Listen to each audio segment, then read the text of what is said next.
এই যে মিস্টার, কে আপনি? আর এইভাবে মূর্তির মতো এখানে দাঁড়িয়ে আছেন কেন? আমি নদী ম্যাডামের পার্সোনাল বডিগার্ড।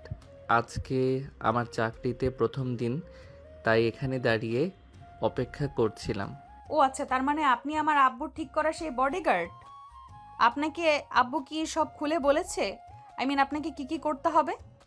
না স্যার, শুধু আমাকে বলে দিয়েছে আমার ডিউটি সকাল 8টা থেকে দুপুর 2টা পর্যন্ত, আর বাকি কাজ আপনার কাছ থেকে বুঝে নিতে বলেছে।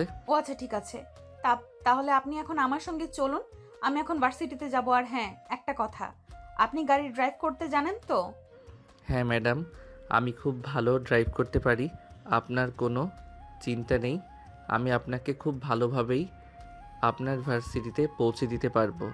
আচ্ছা, আপনি কোন ভার্সিটিতে পড়েন সেটা তো জানা হলো না। আমি জাহাঙ্গীরনগর ইউনিভার্সিটিতে পড়াশোনা করি। কেন, আমার আব্বু তোমাকে এই ব্যাপারে কোনো কিছু বলেনি নাকি? না স্যার, আসলে আমাকে এই ব্যাপারে খুলে কিছুই বলেননি। উনি শুধু বলেছিলেন ওনার মেয়ের জন্য একজন বডিগার্ড প্রয়োজন, আর আমারও একটা চাকরির প্রয়োজন ছিল, তাই আমি কোনো কিছু জিজ্ঞাসা না করেই চাকরিটা নিয়ে নিয়েছি। তাছাড়া আপনার আপু আমাকে খুব ভালো একটা বেতন দেবেন, তাই। আচ্ছা ঠিক আছে, এখন চলো। তোমার সঙ্গে বাকি কথা পরে বলবো। এখন আমার ভার্সিটির টাইম হয়ে গেছে। আগে ভার্সিটি যেতে হবে, তারপর ভার্সিটি থেকে ফিরে এসে তোমার সঙ্গে গল্প করব।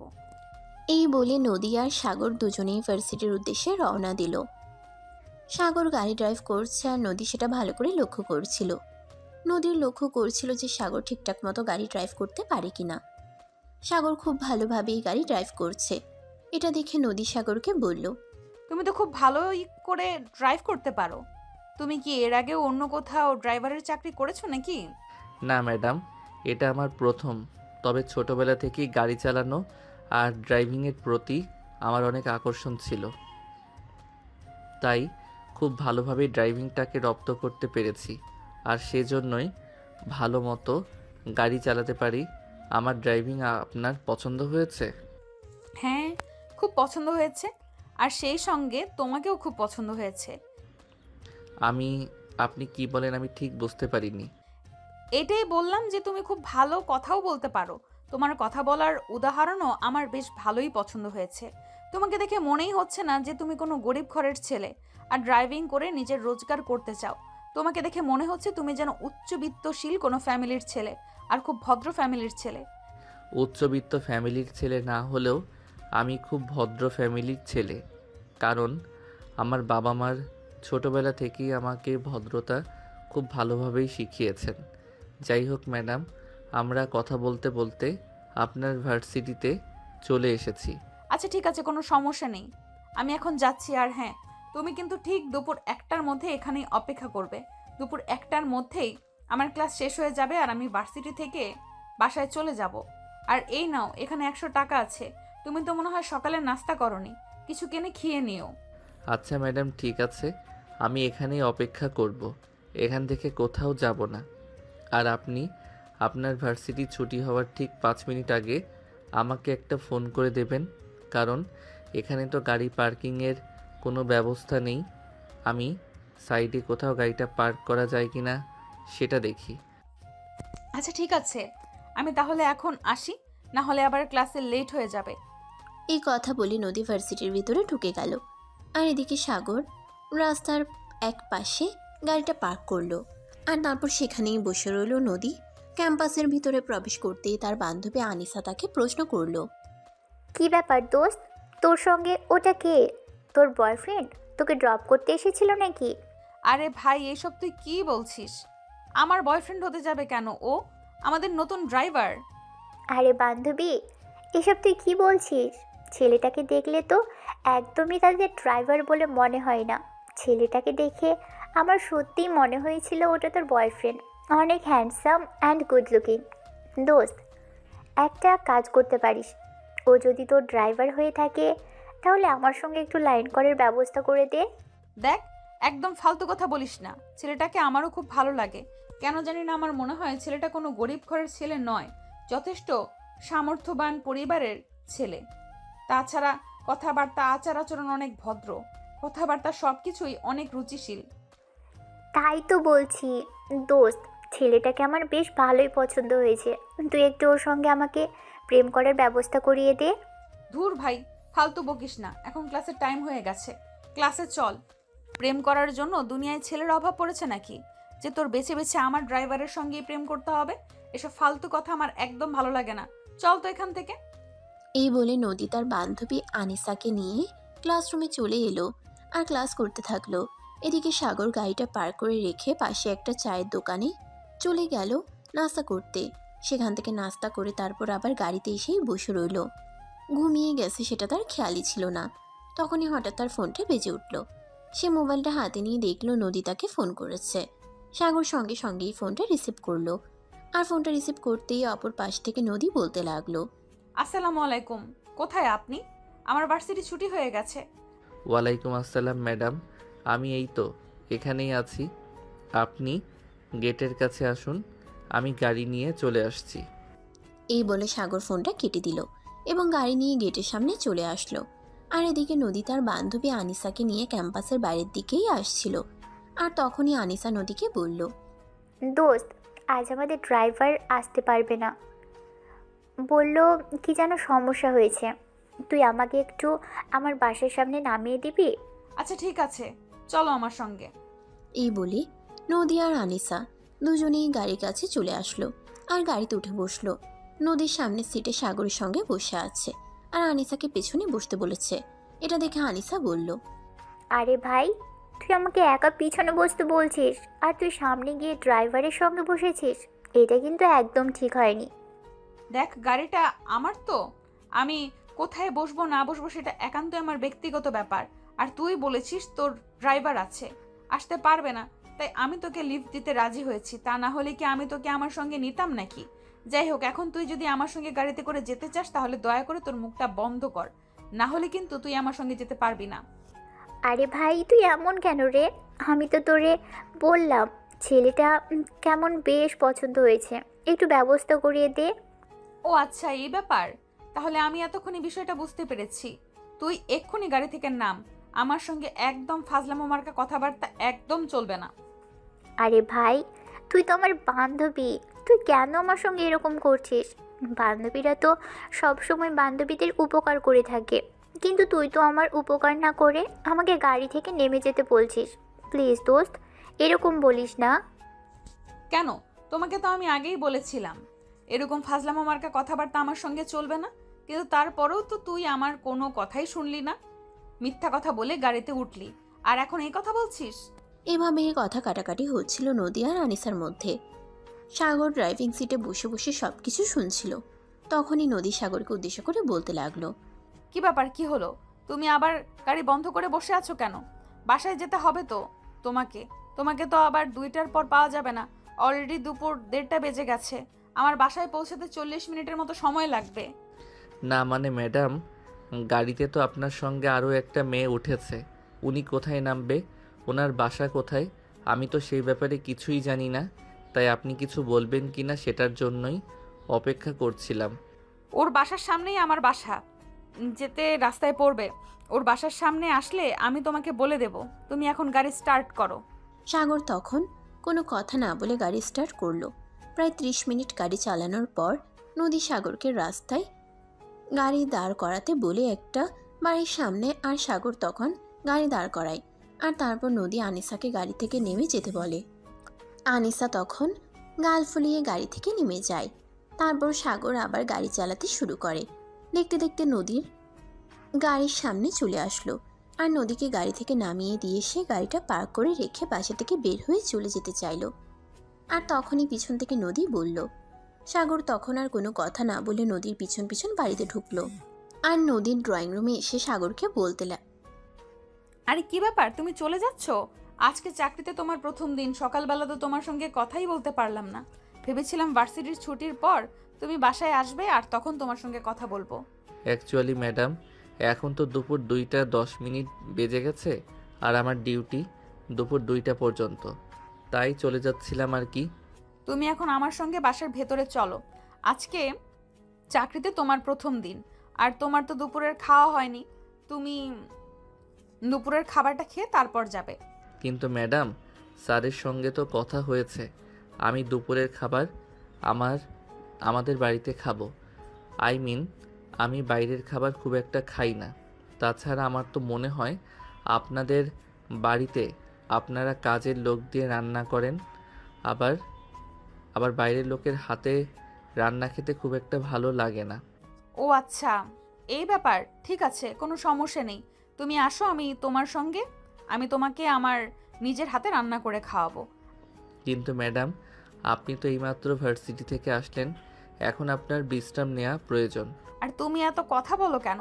তোমাকে আমি আমার সঙ্গে ভেতরে আসতে বলেছি, তুমি চুপচাপ আমার সঙ্গে ভেতরে আসো। আমি কোনো কথা শুনতে চাই না।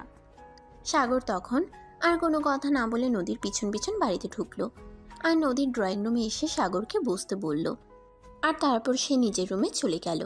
নিজের রুমে গিয়ে ড্রেস চেঞ্জ করে সোজা চলে গেল। তারপর সাগরের জন্য নিজের হাতের চিকেন বিরিয়ানি রান্না করলো। বেলা হয়ে গেছে।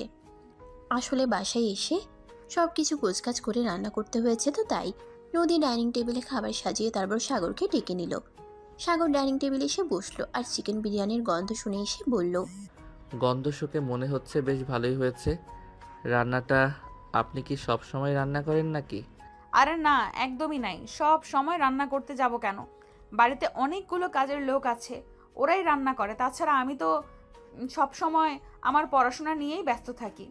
তুমি আজ আমাদের বাড়িতে প্রথম দিন এসেছো, আর তুমি বলেছো বাইরের মানুষের হাতে রান্না তুমি খাও না। তাই তো আমি তোমার জন্য আমার নিজের হাতে রান্না করলাম। এখন খেয়ে বলো কেমন হয়েছে। আপনি আমার জন্য এতটা কষ্ট করতে গেলেন? আচ্ছা ঠিক আছে, আমি খেয়ে দেখছি, তবে মনে হয় ভালোই হয়েছে। আরে বাবা, আগে খেয়ে তো দেখো কেমন হয়েছে, তারপর না হয় বলো। সাগর তখন আর কোনো কথা না বলে চুপচাপ খাওয়া শুরু করলো। বিরিয়ানি হেব্বি টেস্টি হয়েছিল। সাগর পুরো প্লেট একেবারে শেষ করে দিল। এটা দেখে নদী বলতে লাগলো, এই নাও, আর একটু নাও। আমার মনে হয় তোমার কাছে এটা খুব ভালো লেগেছে। হ্যাঁ ম্যাডাম, আপনি একদম ঠিক কথাই বলেছেন, এটা অনেক ভালো লেগেছে। তাছাড়া আমার তো মনে হচ্ছে এটা কোনো পাকা রাঁধুনির হাতের রান্না। হয়েছে, এত প্রশংসা করতে হবে না, এখন চুপচাপ খেয়ে নাও। সাগর তখন আর কোনো কথা না বলে চুপচাপ খেতে লাগলো। খাওয়া শেষ হলে তারপর নদীর কাছ থেকে বিদায় নিয়ে বাসায় চলে আসলো। বাসায় আসতেই তার আম্মু তাকে দেখে রাগান্বিত কণ্ঠে বলতে লাগলো, কি ব্যাপার, তুই এতক্ষণ কোথায় ছিলি?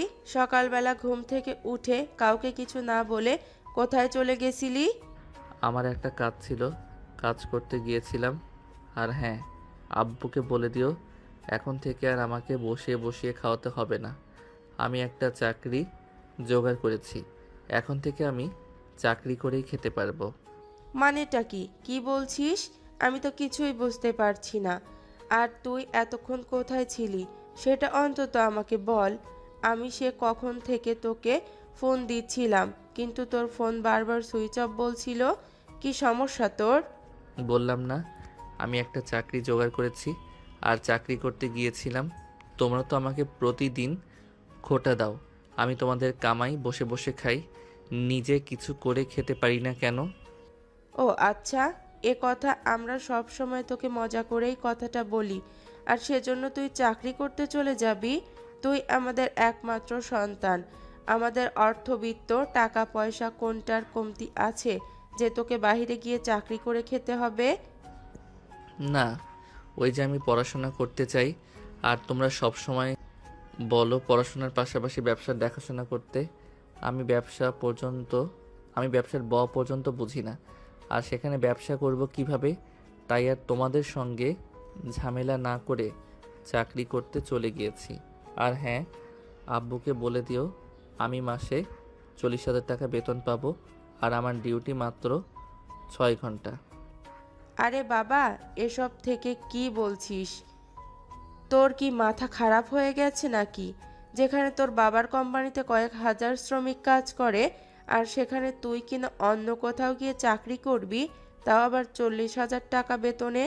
হ্যাঁ, আমি চাকরি করব, আর চাকরির পয়সা দিয়ে আমি আমার পড়াশোনার খরচ চালাতে পারবো। আমি আর তোমাদেরকে কোনো ঝামেলায় ফেলবো না। তাছাড়া 40,000 টাকা আমার জন্য পড়াশোনা আর নিজের খরচের জন্য যথেষ্ট। তাই তোমাদেরকে আর বিরক্ত করব না টাকা পয়সা নিয়ে। আরে ভাইয়া, এসব তুই কি বলছিস? তোর কি মাথা খারাপ হয়ে গেছে নাকি? আব্বু না হয় মজা করে এসব কথা বলে, আর তাই বলে তুই বাইরে চাকরি করতে চলে যাবি? ভাইয়া, এরকম করিস না, আব্বু শুনলে কিন্তু খুব রাগ করবে। সে যা ইচ্ছা তাই করুক, তাতে আমার কিছুই যায় আসে না। আমি কারোর কোনো কথা শুনবো না। আমি আমার মতোই চলবো, বুঝতে পেরেছিস? ভাইয়া, আমার মনে হয় সত্যি তোর মাথা খারাপ হয়ে গেছে। যেখানে আমাদের টাকা পয়সার অভাব নেই, সেখানে তুই অন্যের অধীনস্থ হয়ে চাকরি করবি? এটা আমরা মেনে নিতে পারছি না। তোদের মেনে নেওয়া না নেওয়ায় আমার কিছুই যায় আসে না। তোরা মেনে নিলে নিতে পারিস, না নিলে নাই, তাতে আমার কি। আর হ্যাঁ, আমি এখন রুমে যাচ্ছি, ঘুমাবো। দয়া করে কেউ আমায় বিরক্ত করবি না। সত্যি আমার ছেলেটার মাথা নষ্ট হয়ে গেছে। আচ্ছা ঠিক আছে, আমরা কেউ তোকে বিরক্ত করব না, কিন্তু এখন তো বিকাল 4টা বেজে গেছে। তুই দুপুরের খাবারটা অন্তত খেয়ে যা। না, সেটার কোনো প্রয়োজন হবে না, আমি খাবার খেয়ে এসেছি। এরপর সাগর কাউকে আর কোনো কথা বলার সুযোগ না দিয়ে সেখান থেকে সোজা নিজের রুমে চলে গেল আর দরজা আটকে দিয়ে ঘুমিয়ে পড়ল। এদিকে সাগরের আম্মু তার ছোট বোনকে বলতে লাগলো, কি হলো ছেলেটা, সেই তো বুঝতেই পারছি না। আচ্ছা, ও কোথায় চাকরি নিয়েছে বা কোথায় চাকরি করছে, এ ব্যাপারে তোকে কি কিছু বলছে? না, আমি জানলে কি তোমার ছেলেকে চাকরি করতে যেতে দিতাম নাকি? আমাকে তো এ ব্যাপারে কিছুই বলেনি। আচ্ছা ঠিক আছে, সমস্যা নেই। তোর আব্বু বাসায় আসুক, তোর আব্বুর সঙ্গে কথা বলতে হবে। এখন আর তোর আব্বুর সঙ্গে এ ব্যাপারে কথা না বললে হবে না। কিন্তু আমার মনে হয় আব্বুর সঙ্গে কথা বলেও সেরকম কোনো লাভ হবে না। কারণ তুমি তো ভাইয়াকে খুব ভালো করেই জানো, ভাইয়া কারো কথাই শোনে না। তার মাথায় যখন যেটা ওঠে তখন সে সেটাই করে। আশেপাশের মানুষ তাকে কি বলল না বলল সে ব্যাপারে সে বিন্দু মাত্র পরোয়া করে না। এইভাবেই মা নিয়ে কথা বলতে লাগলো। কিছুক্ষণের মধ্যেই সাগরের আব্বু অফিস থেকে বাসে ফিরে আসলো। সাগরের আম্মু আর তার ছোট বোন দুজনেই ড্রয়িং রুমে চিন্তিত মনে বসেছিল। এটা দেখে সাগরের আব্বু বলল, কি ব্যাপার? কি হয়েছে? তোমরা মা মেয়ে এভাবে এখানে চিন্তিত হয়ে বসে আছো কেন? কোনো সমস্যা হয়েছে নাকি? সমস্যা হয়েছে কি না এটা তুমি আমাদেরকে জিজ্ঞাসা করছো? তুমি ছেলেটাকে প্রতিদিন বলতে পড়াশোনার ফাঁকে ব্যবসার দেখাশোনা করতে, কিন্তু ছেলে ব্যবসা করবে না, তাই এখন সে অন্যত্র চাকরি নিয়েছে। তাহলে তো ভালোই হয়েছে। অনার্স থার্ড ইয়ারে পড়াশোনা করা ছেলেটাকে যখন বললাম ব্যবসার দেখাশোনা করতে, সে পারবে না, এখন সে অন্যের ওখানে গিয়ে চাকরি করতে পারবে। তাহলে এখানে আমার আর কি বলার আছে? তোমার ছেলের যা ভালো মনে হয় তাই করতে দাও, কারণ তোমার ছেলে তো এখন বড় হয়ে গেছে। তুমি কেমন বাবা সেটাই বুঝতে পারছি না। যেখানে তোমার ছেলে তোমার সঙ্গে রাগ করে অন্যর চাকরি করছে, আর সেখানে তুমি কিনা বলছো ভালোই হয়েছে, যাও তোমাদের সঙ্গে আমি আর কোনো কথাই বলবো না। তোমাদের যার যেটা ভালো মনে হয় তোমরা সেটাই করো। সাগরের আব্বু তখন আর কোনো কথা না বলে সেটা নিজের রুমে চলে গেলেন। তারপরও ফ্রেশ হয়ে বিছানায় শুয়ে বিশ্রাম নিতে লাগলেন। আর এদিকে সাগর ঘুম থেকে উঠল রাত প্রায় 8টার দিকে। তারপর টেবিলে বসলো পড়াশোনা করতে। পড়াশোনা শেষ হলে ডাইনিং টেবিলে চলে গেল রাতের খাবার খেতে। তার আম্মু তাকে খাবার দিল, আর সে খাবার খেয়ে কারো সঙ্গে কোনো কথা না বলে নিজের রুমে চলে আসে। রাত 11টার মতো হবে বাজে। তখন বিছানায় শুয়ে শুয়ে মোবাইল টিপাটিপি করছিল, আর তখনই হঠাৎ তার মোবাইলে একটা ফোন আসে। মোবাইলের দিকে তাকিয়ে দেখলো নদী তাকে ফোন করেছে। এত রাতে নদী তাকে কেন ফোন করলো এই কারণটা যে কোনোভাবেই বুঝতে পারছে না। তারপরে সে ফোনটা রিসিভ করলো। ফোন রিসিভ করতেই সাগর অপর প্রান্ত থেকে শুনতে পেল, কি হলো, কি করছো তুমি? ম্যাডাম, এই তো সবেমাত্র রাতের খাবার খেয়ে আসলাম, এখন বিছানায় শুয়ে আছি, কিছুক্ষণের মধ্যেই ঘুমিয়ে পড়ব। কিন্তু আপনি হঠাৎ এত রাতে ফোন দিলেন কেন?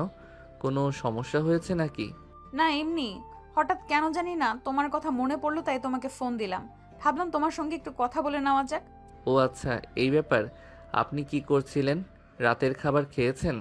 না, আমি তো রাতের খাবার খাই না। এমনিতেই আমার রাতের খাবার খেতে ভালো লাগে না। তাছাড়া শরীর স্বাস্থ্য অনেকটা বেড়ে গেছে, তাই ভাবছি ডায়েট করব। আর সেজন্য 1 মাস ধরে রাতের খাবার খাওয়া বাদ দিয়েছি। কিন্তু ম্যাডাম, আপনার শরীর তো ঠিকই আছে, তাই আমার মনে হয় রাতের খাবার অ্যাভয়েড করা একদমই উচিত হচ্ছে না। তাছাড়া রাতের খাবার না খেলে আমাদের শরীরের রোগ প্রতিরোধ ক্ষমতা হ্রাস পায়।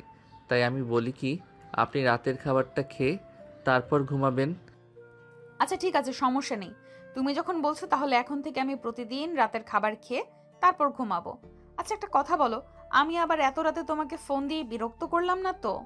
আরে না ম্যাডাম, আমি তো এখনও ঘুমাইনি। এখনও বিছানায় শুয়ে শুয়ে মোবাইল টিপাটিপি করছিলাম, আর তখনই আপনি ফোন দিলেন। আচ্ছা ঠিক আছে, তুমি তাহলে ঘুমাও, আমি এক্ষুনি রাতের খাবার খেয়ে আসবো আর তারপর ঘুমিয়ে যাব। আচ্ছা ঠিক আছে, তাহলে এখন থেকে প্রতিদিন রাতের খাবার খাবেন। কখনোই রাতে খাবার খাওয়া মিস দিবেন না, কারণ রাতের খাবার আমাদের শরীরের জন্য অনেকটা উপকারী। এরপর দুজনে কথা বলা শেষ করলো। সাগর বিছানায় শুয়েছিল আর সেখানেই ঘুমিয়ে পড়ল। অপরদিকে নদী রাতের খাবার খেয়ে নিল আর তারপর নিজের রুমে এসে শুয়ে পড়ল। পরদিন সকালবেলা ঘুম থেকে উঠে সাগর ফ্রেশ হয়ে বাসা থেকে বের হতে যাবে, তখনই পেছন থেকে তার আম্মু বলতে লাগলো, দেখ বাবা, আমি তোর আম্মু হয়ে তোকে বলছি, তুই এরকমটা করিস না, অন্যর চাকরি করিস। এটা যদি বাইরের মানুষ জানতে পারে তাহলে তোর বাবার মান ইজ্জত কোথায় যাবে? দেখো, আমি কাজ করে পয়সা ইনকাম করছি না যাতে আমার বাবার মান ইজ্জত চলে যাবে। মান ইজ্জত তো তখন চলে যায় যখন কেউ চুরি, ডাকাতি, ছিনতাই, রাহাজানি এগুলো করে। তাই আমাকে নিয়ে তোমাদের অযথাই টেনশন করতে হবে না। আমি এমন কোনো কাজ করব না যাতে তোমাদের মান ইজ্জত যাবে। এরপর সে তার আম্মুকে আর কোনো কথা বলার সুযোগ না দিয়ে বাসা থেকে বের হয়ে গেল। নদীর বাসার সামনে এসে দাঁড়িয়ে আছে। তখন সকাল 9:30 মতো বাজে, কিন্তু নদী এখনো বাসা থেকে বের হয়নি। তাই সাগর বাসার কলিং বেলে চাপ দিল। কিছুক্ষণ পর নদীর আব্বু এসে দরজা খুলে দিল। সাগর নদীর আব্বুকে দেখে সালাম দিয়ে নদীর ব্যাপারে জিজ্ঞাসা করলো। আসসালামু আলাইকুম স্যার, নদী ম্যাডাম কোথায়? ওনার তো ভার্সিটি টাইম হয়ে গেছে, উনি এখনও বাসা থেকে বের হননি কেন? ওয়ালাইকুম আসসালাম। আমি তো বলতে পারছি না, আমি তো এইমাত্র ঘুম থেকে উঠলাম। তুমি একটু ড্রয়িং রুমে এসে বসো, আমি নদীকে ডেকে দিচ্ছি। আচ্ছা আঙ্কেল, ঠিক আছে, আমি এখানে বসছি। এই বলে নদীর আব্বু নদীর রুমের দিকে যেতে যাবে, তখনই নদীর রুম থেকে বের হলো আর সাগরকে দেখিয়ে বলতে লাগলো, আম সরি, আসলে আমার ঘুম থেকে উঠতে লেট হয়ে গেছে। যাই হোক, এখন চলো তাড়াতাড়ি, তা না হলে ভার্সিটিতে লেট হয়ে যাবে। সাগর তখন কোনো কথা না বলে নদীকে নিয়ে বাসা থেকে বের হয়ে গেল আর তারপর অন্যদিকে ভার্সিটিতে পৌঁছে দিল। আর এরপর এভাবেই চলছিল। প্রতিদিন সকালবেলা ঘুম থেকে উঠে নদীর বাসার সামনে চলে আসা, তারপর নদীকে নিয়ে ভার্সিটিতে যাওয়া, মাঝখানে নিজের পড়াশোনা। সেদিন রাত আনুমানিক তো 1টার মতো বাজে। সাগর ঘুমিয়ে পড়েছে। ঘুমের মতোই সে তার ফোনের রিংটোনের আওয়াজ শুনতে পেল। সে মোবাইলের স্ক্রিনের দিকে না তাকিয়ে ফোনটা রিসিভ করলো আর ফোন রিসিভ করতেই অপর পাশ থেকে শুনতে পেল, কি ব্যাপার সাগর, আজ আমি ফোন দিলাম না বলে তুমি আমাকে ফোন দাওনি? কি ব্যাপার সাগর, আজ আমি ফোন দিলাম না বলে তুমি আমাকে ফোন দাওনি? ম্যাডাম, আমি আসলে ঘুমিয়ে পড়েছিলাম। আমি তো ভেবেছিলাম হয়তো আপনিও ঘুমিয়ে পড়েছেন, তাই আমি আর ফোন দেইনি। তুমি জানো আমি কতক্ষণ ধরে তোমার ফোনের জন্য অপেক্ষা করছি? সেই রাত 10টা থেকে আমি ভাবছি তুমি আমাকে ফোন দিবে, কিন্তু তুমি তো আমাকে ফোন দিলে না। কিন্তু তাই বলে আপনি এত রাত অপেক্ষা করে জেগে থাকবেন নাকি? আপনার তো এটা ভাবা উচিত ছিল যে আমিও হয়তো ঘুমিয়ে যেতে পারি, তাই আপনাকে ফোন করতে পারিনি। কিন্তু আমি তো তোমার ফোনের জন্য অপেক্ষা করছিলাম। তোমার সঙ্গে কথা বলতে না পারলে আমার ভালো লাগে না। কেন জানি তোমার প্রতি আমার অন্যরকম একটা অনুভূতি কাজ করে। তোমার সঙ্গে কথা বলতে না পারলে তো আমার ঘুমই আসে না। ম্যাডাম, আমার মনে হয় আপনি আমাকে নিয়ে একটু বেশি বেশি চিন্তা করছেন, তাই হয়তো আপনার এরকম হয়েছে। আমি বলি কি, আপনি আমাকে নিয়ে চিন্তা করাটা একটু কমিয়ে দিন, তাহলে হয়তো আপনি সুস্থভাবে বেঁচে থাকতে পারবেন। হ্যাঁ, তুমি যেরকমটা ভাবছো ঠিক সেরকমটাই। কারণ আমি জানি তোমার সব কিছু বোঝার মতো যথেষ্ট বয়স হয়েছে, তাই আমি তোমাকে এ ব্যাপারে বললাম। দেখো, আমি সত্যি বলছি, তোমার সঙ্গে কথা না বলতে পারলে আমার একটুও ভালো লাগে না। আমার ঘুম আসে না, কোনো কিছুই করতে মন চায় না। হ্যাঁ, আমি সেটা বুঝতে পেরেছি বলেই তো আপনাকে বলছি, আপনি আমাকে নিয়ে চিন্তা করা একটু কমিয়ে দিন, তাহলে আপনি ভালো থাকতে পারবেন। আমার মনে হয় তাই আপনাকে বললাম। কিন্তু আমি তোমার সঙ্গে কথা না বললে থাকতে পারবো না। আমি সত্যি বলছি, জানি না এটাকে কি বলে। যদি তোমার মনে হয় আমি তোমার প্রেমে পড়েছি, তাহলে আমার মনে হয় এটাই সত্যি যে আমি তোমার প্রেমে পড়ে গেছি। ম্যাডাম, ভুলে যাবেন না আমি আপনার বডিগার্ড। আপনাকে সুরক্ষা দেওয়া আমার দায়িত্ব। আমার বাবা আপনাকে সুরক্ষা দেওয়ার জন্য আমাকে রেখেছেন। আপনাকে ভার্সিটি পৌঁছে দেওয়া এবং ভার্সিটি থেকে বাসা পর্যন্ত পৌঁছে দেওয়া আমার দায়িত্ব।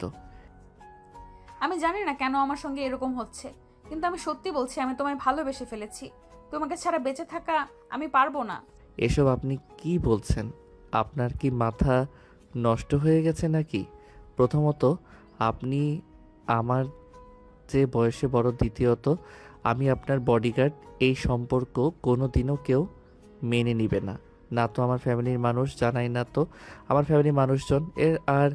এর মধ্যে সবচেয়ে বড় বাধা সেটা হলো আপনি আমার মালকিন আর আমি আপনার বডিগার্ড। প্রেম ভালোবাসা এসব কোনো বিষয় না। তাছাড়া আমি তোমাকে ভালোবাসি, আর আমার ভালোবাসার মাঝখানে কোনো বাধা আছে আমি সেটা পরোয়া করব না। কারণ আমার কাছে আমার ভালোবাসা, আমার ভালো থাকাটাই সবচেয়ে বেশি ইম্পর্ট্যান্ট। কিন্তু ম্যাডাম, আমি কোনো কিন্তু শুনতে চাই না। আমি তোমায় ভালোবাসি। I love you Sagar. Love you too. একটা সত্যি কথা বলবো, জানি না তুমি বিশ্বাস করবে কিনা। এরকম কেন বলছো তুমি? কিছু বললে আমি কেন বিশ্বাস করব না? বলো তুমি কি বলতে চাও। আমিও তোমাকে অনেক আগে থেকেই ভালোবাসি। অনেক দিন ধরেই তোমায় ফলো করতাম। আর তখনই জানতে পারলাম তোমার বাবা তোমার জন্য একদম পার্সোনাল বডিগার্ড খুঁজছেন। আর তখনই সুযোগ খুঁজে সুযোগের সব ব্যবহার করলাম। তোমার পাশাপাশি থাকার চেষ্টা করলাম। তোমার দৃষ্টি আকর্ষণ করার চেষ্টা করলাম। আর আমি সত্যি সফল হলাম। তাহলে তুমি এতদিন কেন বলনি আমাকে যে তুমি আমাকে ভালোবাসো? তাহলে তো আর আমাকে এতদিন অপেক্ষা করতে হতো না। ওই যে, তুমি কোটিপতি বাবার একমাত্র আদরের সন্তান, আর আমি গরিব ঘরে জন্ম নেওয়া এক ছেলে। তোমার আমার এই সম্পর্ক কোনোদিনও কেউ মেনে নিবে না। তাছাড়া আমি যদি হুট করে তোমাকে প্রপোজ করতাম, তাহলে তুমি যে আমায় অ্যাকসেপ্ট করতে তার তো কোনো গ্যারান্টি নেই। তাই আমি তোমার পাশাপাশি থেকে তোমার দৃষ্টি আকর্ষণ করতে চেয়েছিলাম। আমি চেয়েছিলাম তুমি নিজেই আমাকে বলো, আর আমি সেটাতে সফল হলাম। ওরে বাবারে বাবা, তুমি এত চালাক সেটা তো আমি জানতেই পারিনি। তুমি আমার সঙ্গে এত বড় চালাকি করতে পারলে, অবশেষে আমাকে দিয়ে বলাতে বাধ্য করলে। হ্যাঁ, কারণ আমি গরিব ঘরের ছেলে। তুমি যদি আমাকে মেনে না নিতে, তখন তো আমাকে অপমানিত হয়ে ফিরে আসতে হতো। তার চাইতে বরং এটা ভালো হলো না যে কাটা দিয়ে কাটা তুলে ফেললাম। তোমাকে দিয়ে তোমার ভালোবাসার কথা স্বীকার করিয়ে নিলাম। তুমি খুব চালাক, এটা সত্যিই মানতে হবে। তারপর দুজনে কথা বলতে শুরু করলো। তাদের কথা যেন শেষই হচ্ছিল না। কথা বলতে বলতেই ফজরের আজান দিয়ে দিছে। ফজরের আজান দেওয়ার পর দুজনে কথা বলা শেষ করে এবং ফোন রেখে ঘুমিয়ে যায়। পরের দিন সকালবেলা যখন ঘুম ভাঙল, তখন সকাল 10টা বেজে গেছে। ঘুম থেকে উঠে সাগর তাড়াতাড়ি করে ফ্রেশ হয়ে বাড়ি থেকে তাড়াহুড়ো করে বের হয়ে নদীর বাড়ি নিয়ে চলে গেল। নদী যখন বাসার বাইরে দাঁড়িয়ে আছে, সাগর নদীকে দেখেই বলল, আই এম সরি, আসলে ঘুম থেকে উঠতে লেট হয়ে গেছে। প্লিজ এবারের মতো আমাকে ক্ষমা করে দেওয়া যায় না? আরে না বাবা, ঠিক আছে, কোনো সমস্যা নেই। আজকে আমারও ঘুম থেকে উঠতে লেট হয়ে গেছে, তাই দেখো আমি কিন্তু ভার্সিটিতে যাওয়ার জন্য তৈরি হইনি। আমি আজ তোমাকে নিয়ে একটু বাইরে ঘুরতে যাব। কিন্তু তোমার আব্বু যদি জানতে পারে যে তুমি ভার্সিটি না গিয়ে ঘুরতে গেছো, তখন কিন্তু তোমার আব্বু বকা দেবে। আর সেই বোকার বাগ কিন্তু আমাকেও নিতে হবে। এটা কি তুমি জানো? এত কিছু জানার তো আমার কোনো প্রয়োজন নেই। আমি শুধু এটা বলেছি যে আমি তোমাকে নিয়ে ঘুরতে যাব। আব্বু কি বললো না বললো সে ব্যাপারে আমার বিন্দুমাত্র ইন্টারেস্ট নেই। আব্বুর যা বলার বলুক। আমি তো আব্বুর কথা এক কান দিয়ে শুনে ওই কান দিয়ে বের করে দেই। কিন্তু তারপরেও আমার চাকরির ব্যাপার এটা। আমি যদি চাকরি করতে না পারি, তাহলে আমার সংসার চলবে কি করে? তখন যদি আমার চাকরিটা চলে যায়, তখন কি হবে? আরে বাবা, তুমি এত চিন্তা কেন করছো? আব্বু কিছুই জানতে পারবে না। আপু অফিসে চলে গেছে, আর আব্বু বাসায় ফিরে আসতে আসতে রাত 8টা বেজে যাবে। তাই তোমার চিন্তার কোনো কারণ নেই। এখন চলো তো আমার সঙ্গে। এই বলে নদী আর সাগর দুজনেই গাড়িতে উঠে বসলো। আর সাগর গাড়ি স্টার্ট করেই নদীকে বলল, ম্যাডাম আমরা কোথায় যাব? মানে আমরা কোথায় ঘুরতে যাচ্ছি? আমরা গাজীপুরের পুবাইলের এদিকে যাব। ওখানে মেঘডুবি বলতে একটা জায়গা আছে, ওখানে ঘোরাঘুরি করব। আর মেঘডুবিতে একটা পার্ক আছে ওখানে। কিন্তু ম্যাডাম এটা তো আমাদের লোকেশন থেকে অনেক দূরে, যেতে যেতেই প্রায় 2 ঘন্টার। আরে তা লাগো, কোনো সমস্যা নেই। তোমাকে বললাম তো, এত চিন্তার কিছুই নেই। আব্বু বাসায় ফিরে আসতে আসতে রাত 8টার মতো বেঁচে যাবে। আমরা তার আগেই চলে আসতে পারবো। আচ্ছা ঠিক আছে, তাহলে চলুন যাওয়া যাক। এই তুমি আমাকে আপনি করে কেন বলো? বলো তো। তোমাকে না বললাম আমাকে সব সময় তুমি করে কথা বলবা, কখনোই আপনি করে কথা বলবা না। আপনি আপনি করে কথা বললে পর পর লাগে, আর তুমি করে কথা বললে আপন আপন লাগে। বুঝতে পেরেছো? ওকে ম্যাডাম, কিন্তু আপনার আব্বু যদি জানতে পারে আমাদের এই সম্পর্কের কথা, তখন কি হবে? আপনি কি একটাবারও সেটা চিন্তা করে দেখেছেন, নাকি হুটহাট করেই সব কিছু করে চলেছেন? দেখো, আমি এত চিন্তা করা একদম পছন্দ করি না। যখন যেটা হবে তখন সেটা দেখা যাবে। এখন অযথাই চিন্তা করে কি লাভ বলো? তারপর সাগর নদীর সঙ্গে আর কোনো কথা না বলে গাড়ি চালাতে থাকলো। প্রায় 2 ঘন্টার মতো সময় লাগলো। তারপর সাগর নদীর সঙ্গে আর কোনো কথা না বলে গাড়ি চালাতে থাকলো। প্রায় 2 ঘন্টার মতো সময় লাগলো পুবাইলের মেঘডুবিতে এসে পৌঁছাতে। তারা দুজনে সারাদিন সেখানে ঘোরাঘুরি করলো। আর তারপর বিকেলের দিকে সেখান থেকে বের হয়ে বাসার দিকে রওনা দিল। আর তখনই নদী বলতে লাগলো, ভালো একটা রেস্টুরেন্ট থেকে তার সামনে গাড়িটা তাই করাবো। সারাদিন তো তেমন কিছুই খাওয়া হলো না, ফুচকা, ঝালমুড়ি, চকলেট, আইসক্রিম এগুলো ছাড়া। ম্যাডাম সন্ধ্যা হয়ে গেছে, এখন যদি রেস্টুরেন্টে খাবার খেতে ঢুকে তাহলে তো বাসায় ফিরতে লেট হয়ে যাবে।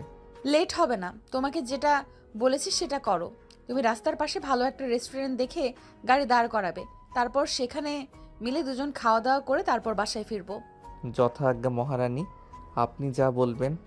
এই বলে সাগর গাড়ি চালাতে লাগলো। আর কিছুক্ষণ পরেই একটা বড় রেস্টুরেন্টের সামনে এনে গাড়ি দাঁড় করালো। তারপর দুজনে মিলে সেখানে খাবার খেলো। খাওয়া দাওয়া শেষ করে তারপর সাগর নদীকে তার বাসায় পৌঁছে দিল। আর তারপর রাত 9টার দিকে সে তার নিজের বাসায় গেল। বাসায় এসে কলিং বেলে চাপ দিতেই তার ছোট বোন রিয়া এসে দরজা খুলে দিল। আর তাকে দেখে বলতে লাগলো, কি ব্যাপার ভাইয়া, এতক্ষণ থেকে কোথায় ছিলি? তোর ডিউটি তো বলেছিলি সকাল 8টা থেকে দুপুর 2টা পর্যন্ত। আরে এখন তো রাত হয়ে গেছে, এত রাতে তুই কোথা থেকে এসেছিস? ওরে বাবারে বাবা, এখন কি আমাকে তোর কাছেও কৈফিয়ত দিতে হবে নাকি? আমি এত রাত পর্যন্ত কোথায় ছিলাম? দেখ, আমি এখন বড় হয়েছি, আমি আমার ইচ্ছা মতো যা ইচ্ছে তাই করতে পারি। আমি কারো কাছে কৈফিয়ত দিতে বাধ্য নই। ভাইয়া, তুই আমার সঙ্গে এরকমভাবে কথা বলছিস, সেটা তো আমি ভাবতেই পারছি না। তুই কারোর সঙ্গে এরকম আচরণ করতে পারিস? আমি তো ভুল কিছু করিনি, আমি ছেলে মানুষ, আমি যখন ইচ্ছে হয় তখন বাড়িতে ফিরবো। আমি কেন এ ব্যাপারে কারো কাছে কোনো কৈফিয়ত দিতে যাব? আই অ্যাম সরি, আমি তোকে আর কখনো এ ব্যাপারে প্রশ্ন করব না। এই বলে রিয়া কান্না করতে করতে নিজের রুমে চলে গেল। আর তখনই তার আম্মু তার রুমের পাশ দিয়ে যাচ্ছিল। রিয়াকে কান্না করতে দেখে তিনি প্রশ্ন করলেন, কি রে রিয়া, কি হয়েছে তোর? তুই এভাবে কান্না করছিস কেন? তখন তো কখনো এভাবে কান্না করতে দেখা যায় না। কেউ কি তোকে কিছু বলেছে নাকি? আম্মু, আমি শুধু তোমার ছেলেকে জিজ্ঞাসা করেছিলাম তোমার ছেলে কেন এত রাতে বাড়িতে এসেছে, আর তখনই তোমার ছেলে আমাকে এতগুলো কথা শুনিয়ে দিল। এই বলে সাগরের আম্মু তখনই সাগরের রুমে চলে গেল। সাগর ততক্ষণে ফ্রেশ হয়ে রুমে এসেছে বিশ্রাম নেওয়ার জন্য। আর তখনই সাগর তার আম্মুকে দেখে বলল, কি ব্যাপার আম্মু, কি হয়েছে? তুমি কেন হঠাৎ আমার রুমে? কেন, তোর রুমে এসে কি ভুল কিছু করে ফেললাম নাকি? তুই রিয়াকে কি বলেছিস মেয়েটা এভাবে কান্না করছে? আই এম সরি আম্মু, আসলে আমার মেজাজ ঠিক ছিল না, কি বলতে কি বলে ফেলেছি আমার নিজেরই মনে নেই। ঠিক আছে, তুমি যাও, আমি দেখছি রিয়ার কি হয়েছে। কি রে রিয়া, তোর আবার কি হলো? তুই এভাবে কান্না করছিস কেন? আমি কেন কান্না করছি সেই কৈফিয়ত তো আমি তোকে দিতে যাব না। এটা আমার ব্যক্তিগত ব্যাপার। তুই আমার রুমে কেন এসেছিস? আমার রুম থেকে বেরিয়ে চলে যা। আমি তোর চেহারাটাও দেখতে চাই না। আই এম সো সরি বোন আমার, তুই আমার সঙ্গে এভাবে রাগ করে থাকিস না। আসলে আমার মেজাজ ঠিক ছিল না, তোকে কি বলতে গিয়ে কি বলে ফেলেছি।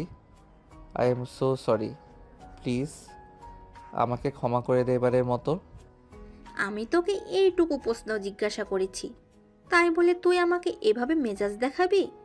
এটা তো আমি কল্পনাও করতে পারিনি।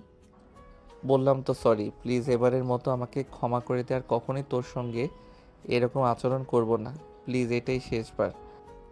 ঠিক আছে, আমি তোকে ক্ষমা করে দেব, তবে একটা মাত্র শর্তে। আগামীকাল বিকালে তুই আমাকে ঘুরতে নিয়ে যাবি। আচ্ছা ঠিক আছে, কোনো সমস্যা নেই, তোকে নিয়ে আমি ঘুরতে যাব। এই বলে সাগর নিজের রুমে চলে গেল আর তারপর নদীর সঙ্গে বেশ কিছুক্ষণ কথা বলে ঘুমিয়ে পড়ল।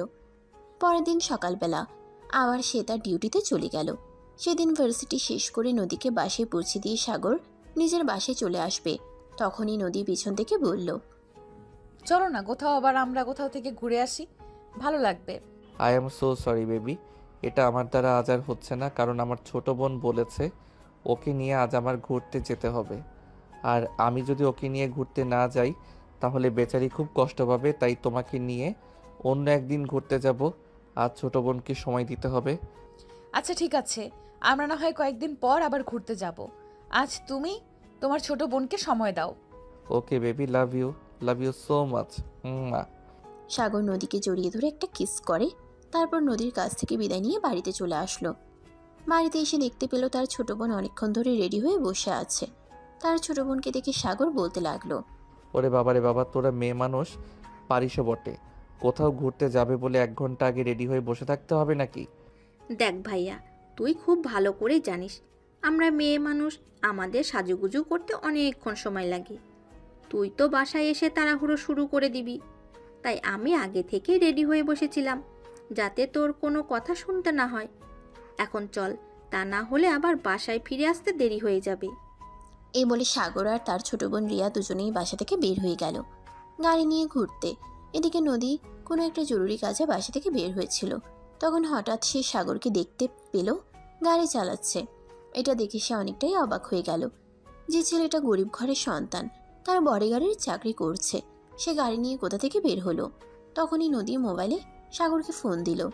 সাগর ফোনটা রিসিভ করতে অপর প্রান্ত থেকে শুনতে পেল, সাগর, তুমি এখন কোথায় আছো? এই তো, আমি আমার ছোট বোনকে নিয়ে ঘুরতে বের হয়েছি। কেন, কি হয়েছে? না কিছু না, এমনি। আসলে তোমাদের কি নিজেদের গাড়ি আছে? আরে না ম্যাডাম, আমাদের নিজেদের গাড়ি কোথা থেকে আসবে, যেখানে আমাদের নুন আনতে পান্তা ফুরাই। আপনার বাড়িতে চাকরি করি, সেখানে আমি নিজের গাড়ি কোথা থেকে পাবো? না মানে আসলে রাস্তায় দেখলাম তোমার মতোই একজন গাড়ি চালিয়ে যাচ্ছে। আমি চেহারাটা ভালো করে লক্ষ্য করতে পারিনি, তাই ভাবলাম তুমি কিনা, সেটা শিওর হয়ে নেওয়া যাক। আরে ম্যাডাম, আপনার কি মাথা খারাপ হয়ে গেছে নাকি? আমাদের নিজেদের গাড়ি কোথা থেকে আসবে? আমি তো আমার বোনকে নিয়ে রিকশায় করে ঘুরতে বের হয়েছি। যাই হোক, এখন রাখি, বাসায় ফিরে তারপর কথা হবে।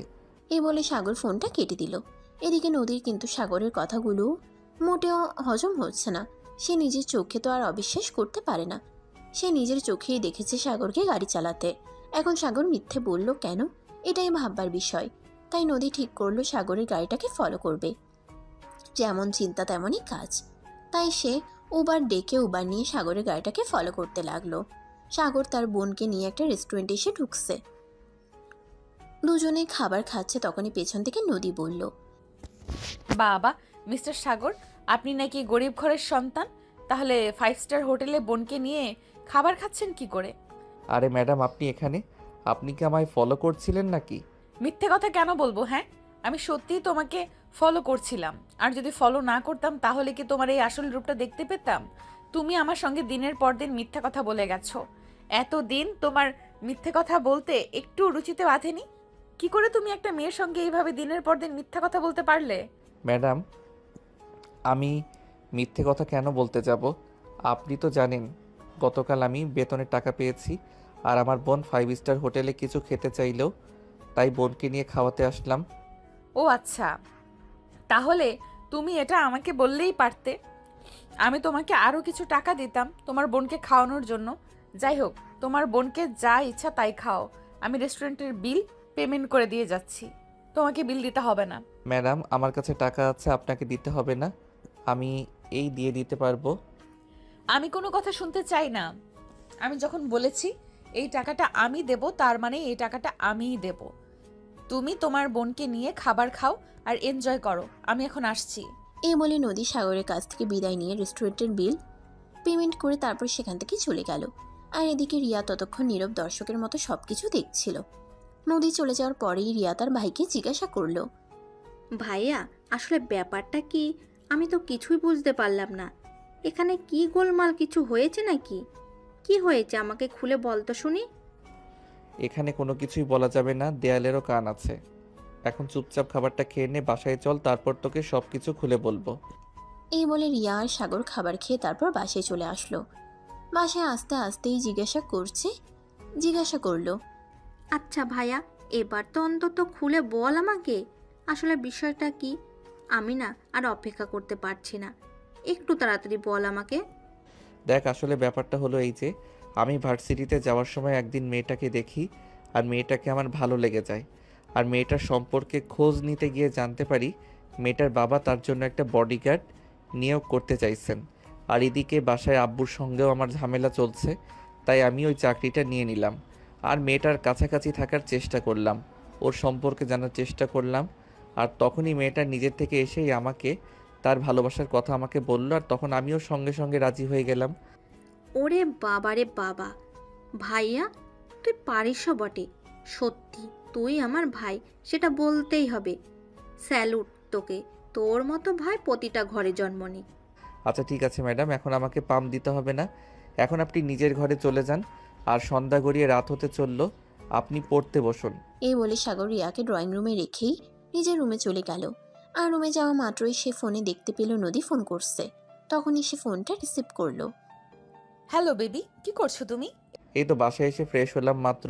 তুমি কি করছো? এই তো বসে বসে তোমার কথা ভাবছিলাম। জানো, একটা কথা সত্যি আমার হজম হচ্ছে না। তুমি কি আসলে গরিবের সন্তান, নাকি আমার সামনে গরিব সেজে ঘুরে বেড়াচ্ছ? আর এসব তুমি কি বলছো? আমি তোমার সঙ্গে মিথ্যে কথা কেন বলতে যাব? আমি সত্যিই গরিব ঘরের সন্তান, আর জীবিকার পাঠিয়ে দিই আমি তোমার চাকরি করি। তুমি আমায় সন্দেহ করলে আমার সঙ্গে সম্পর্ক রাখার কোনো প্রয়োজন নেই, কারণ যেখানে বিশ্বাস নেই সেখানে ভালোবাসা মূল্যহীন। আরে বাবা, আমি তোমাকে সন্দেহ কেন করতে যাব? আমি তো শুধু তোমাকে এইটুকু জিজ্ঞেস করলাম মাত্র। আচ্ছা যাই হোক, এখন রাখি। তুমি তো সারাদিনই পরিশ্রম করেছো, এখন বিশ্রাম নাও, রাতে আবার কথা হবে।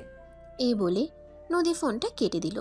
আর এদিকে সাগরের বিছানায় শুয়ে বিশ্রাম নিতে থাকলেও পরদিন যথাসময়ে আবার সাগর চলে গেল নদীর বাড়িতে। নদী ততক্ষণে রেডি হয়ে বসেছিল আর সাগরের জন্য অপেক্ষা করছিল। সাগর আসা মাত্রই দুজনেই বাসা থেকে বের হয়ে ভার্সিটির উদ্দেশ্যে রওনা দিল। আর তখনই ঘটল এক মর্মান্তিক দুর্ঘটনা। কোথা থেকে হঠাৎ একটা ট্রাক চলে আসার তাদের গাড়ির সঙ্গে ধাক্কা লাগে। যদিও নদী তেমন একটা ব্যথা পায়নি, কিন্তু সাগরের পা ভেঙে গেছে। তৎক্ষণাৎ নদী তার আব্বুকে ফোন দেয় আর সাগরকে হসপিটালে নিয়ে যাওয়ার ব্যবস্থা করে। সাগরকে সেখানে রেখে কিছুদিন ট্রিটমেন্ট করানো হয় আর তারপর বাসায় শিফট করে দেওয়া হয়। এদিকে সাগরের ফোন নষ্ট হয়ে গেছে। সাগর যেহেতু অসুস্থ, তাই নতুন ফোন কিনতেও পারছে না আর নদীর সঙ্গে যোগাযোগও করতেও পারছে না। এদিকে নদী সাগরের সঙ্গে কথা বলতে না পেরে প্রায় পাগলের মতো অবস্থা হয়ে গেছে। তার কোনো কিছুই ভালো লাগছে না। সে কখন সাগর ওর সঙ্গে কথা বলবে, কখন যা করার সঙ্গে দেখা করবে। এদিকে সাগরের ফোন নষ্ট হয়ে গেছে। সাগর যেহেতু অসুস্থ, তাই নতুন ফোন কিনতেও পারছে না আর নদীর সঙ্গে যোগাযোগ করতেও পারছে না। এদিকে নদী সাগরের সঙ্গে কথা বলতে না পেরে প্রায় পাগলের মতো অবস্থা হয়ে গেছে। তার কোনো কিছুই ভালো লাগছে না। সে কখন সাগর ওর সঙ্গে কথা বলবে, কখন সাগর ওর সঙ্গে দেখা করবে, সে নিয়েই দিন গুনছে। সে তার রুমে বসেছিল মন খারাপ করে, আর তখনই তার ভার্সিটির এক বান্ধবী তার পাশে আসে। আরে দোস্ত, তোর জন্য একটা গরম খাবার নিয়ে এসেছি। আরে নিশি, তুই এইখানে হঠাৎ? আবার আমার জন্য কিসের গরম খবর নিয়ে আসলি? হ্যাঁ দোস্ত, আমি একদম ঠিক কথাই বলছি। আমি তোর জন্য বিশাল একটা গরম খাবার নিয়ে এসেছি। তোর যে বডিগার্ড আছে তার সম্পর্কে আমি একটু খোঁজ নিয়েছিলাম আর সব কিছু জানতে পেরেছি। আর সব চাইতে বড় কথা, খুবই চাঞ্চল্যকর একটা তথ্য জানতে পেরেছি। আরে ভাই, এত ঘুরিয়ে পেঁচিয়ে কথা না বলে কি হয়েছে সেটা সরাসরি বললেই তো পারিস। এত ঝামেলা করে কথা বলার কি আছে?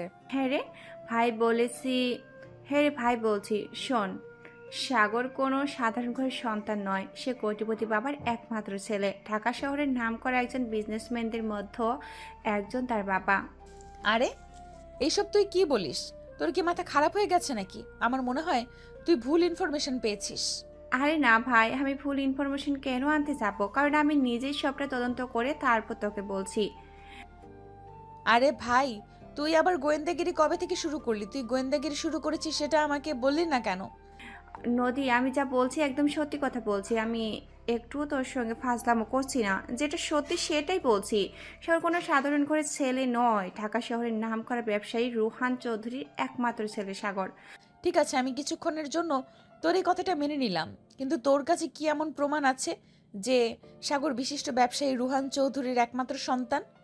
গতকাল সাগরের ছোট বোন রিয়ার জন্মদিন ছিল, আর আমার বাবা রুহান চৌধুরী খুব ভালো বন্ধু। সেই কারণে উনি আমাদের ফ্যামিলি ইনভাইট করেন, আর আমরা সেখানে গিয়ে সব কিছু জানতে পারি। তুই সত্যি বলছিস তো, নাকি ভুল কিছু দেখেছিস?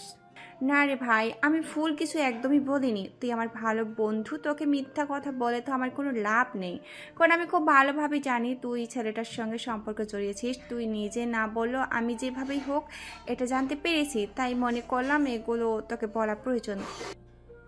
তুই যখন ওদের বাড়িতে গিয়েছিস তাহলে তো তুই ওদের পারিস, ঠিকানা নিশ্চয়ই জানিস। ঠিক আছে, তুই আমাকে নিয়ে চল, আমি নিজের চোখে সবকিছু দেখতে চাই। ঠিক আছে, তুই যখন আমার কথা বিশ্বাসে করছিস না, তাহলে চল আমার সঙ্গে। নিজের চোখে সব কিছু দেখবি, আর নিজের চোখে সব কিছু দেখার পর যদি তোর মনে হয় আমি সত্যি কথা বলিনি, তাহলে তো আর আমার কিছু করার নেই। তবে তার আগে তুই চল আমার সঙ্গে। হ্যাঁ, তাই চল, কারণ সাগর আমাকে এইভাবে মিথ্যা কথা বলতে পারে না। তুই আমার সঙ্গে চল, আমি নিজের চোখে সবকিছু দেখতে চাই। এ বলে নদী আর নিশি দুজনেই সাগরের বাড়ির উদ্দেশ্যে রওনা দিল। আর তারপর কিছুক্ষণের মধ্যেই তারা তাদের বাড়িতে পৌঁছে গেল। নদী দরজায় দাঁড়িয়ে কলিং বেলে চাপ দিল, আর কিছুক্ষণ পর রিয়া এসে দরজা খুলে দিল। রিয়াকে দেখে নদী বলতে লাগলো, আমি যদি খুব বেশি ভুল না করে থাকি, তাহলে তুমি আমার থেকে সেদিনকার সেই মেয়েটা যে সাগরের সঙ্গে রেস্টুরেন্টে খাবার খেতে গিয়েছিলে। হ্যাঁ আপু, আপনি একদম ঠিক ধরতে পেরেছেন। আমি রিয়া, আপনার বডিগার্ডের ছোট বোন। হ্যাঁ রিয়া, তুমি আমাকে সাগরের রুমে নিয়ে যাও, আমি ওর সঙ্গে কথা বলতে চাই। ভাইয়া তো এখন ঘুমাচ্ছে, আর ডক্টর বলেছে ভাইয়া যখন ঘুমায় তখন যেন তাকে কেউ বিরক্ত না করে। তাই তুমি একটু ড্রয়িং রুমে এসে বসো, ভাইয়া ঘুম থেকে উঠলে তারপর ভাইয়াকে ডেকে দেব। কিন্তু নদী প্রচণ্ড ক্ষেপে গেছে। কারোর কোনো কথাই সে এই মুহূর্তে শুনবে না, তাই সে চিৎকার দিয়ে রিয়াকে বলে উঠল, আমি কোনো কথা শুনতে চাই না।